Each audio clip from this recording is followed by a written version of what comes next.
रत्नागिरी शहरातील फगरवठार येथे रस्त्याच्या एका बाजूकडील संरक्षक भिंत कोसळण्याची घटना घडली।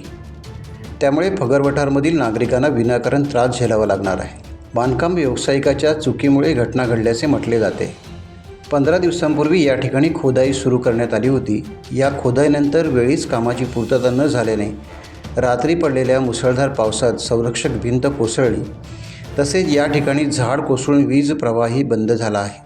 रत्नागिरीचे तहसीलदार म्हात्रे, नगरसेवक निमेश नायक यांच्यासह ग्रामस्थांनी या घटनेची पाहणी केली। या बांधकामाची चौकशी करण्यात यावी अशी मागणी करण्यात येत आहे। आमचे प्रतिनिधी किशोर मोरे यांनी या घटनेचा घेतलेला आढावा। काम चालू आहे, कोणी काम घेतलं हे जागा कोणी घेतली ही माहिती नाही, पण म्हणतात नगर परिषदेमध्ये जे कांबळे कोणतरी होते त्यांनी जागा घेतली असं समजतंय।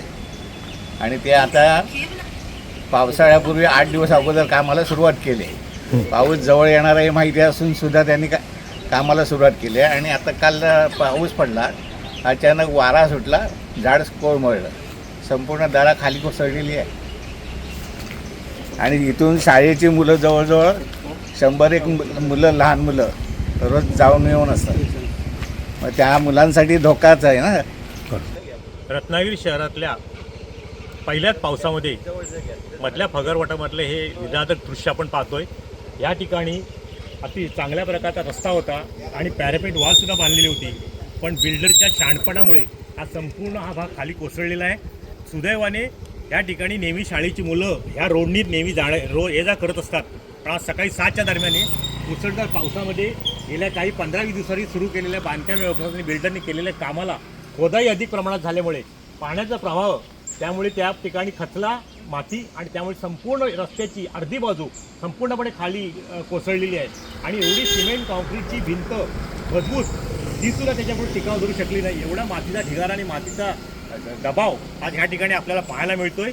बांधकाम व्यावसायिकांनी मिळालेल्या माहितीप्रमाणे यातल्या रहिवाशांनी सांगितल्याप्रमाणे बांधकाम व्यावसायिकाने 15 दिवसावर इथे कामाला सुरुवात केली होती।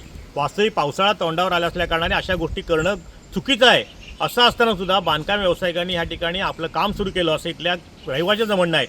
पण सुदैवाने मात्र ह्या ठिकाणी रोज 100-150 मुलं शाळेला ह्याच रस्त्याने जातात, पण सुदैवाने कुठलीही दुर्घटना घडली नाही। पण आता ह्यापुढे नगरपालिकेने मात्र ह्या ठिकाणी अशा गोष्टी घडू नये त्याची खबरदारी घेणं गरजेचं आहे। घटना घडल्यानंतर स्थानिक नगरसेवक पाणी सभापती निमेश नायर यांनी नगरपालिके कर्मचाऱ्यांना सोबत घेऊन या ठिकाणी आले, त्यांनी पाहणी केली, ती सर्वतोची मदत करायची ती केली। त्या अनुषंगाने हा ढिगारा कोसळला, झाड कोसळल्यामुळे अनेक विद्युत तारा तुटल्या आणि त्यामुळे आतला संपूर्ण ह्या भागातला वीज प्रवाहसुद्धा आता खंडित झालेला आहे।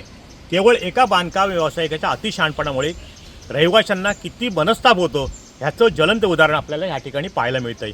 टाइम डिजिटल करता किशोर मोरे, रत्नागिरी। टाइम्स डिजिटलला लाईक करा, शेअर करा, सबस्क्राईब करा आणि बेल आयकॉन दाबायला विसरू नका। Times digital.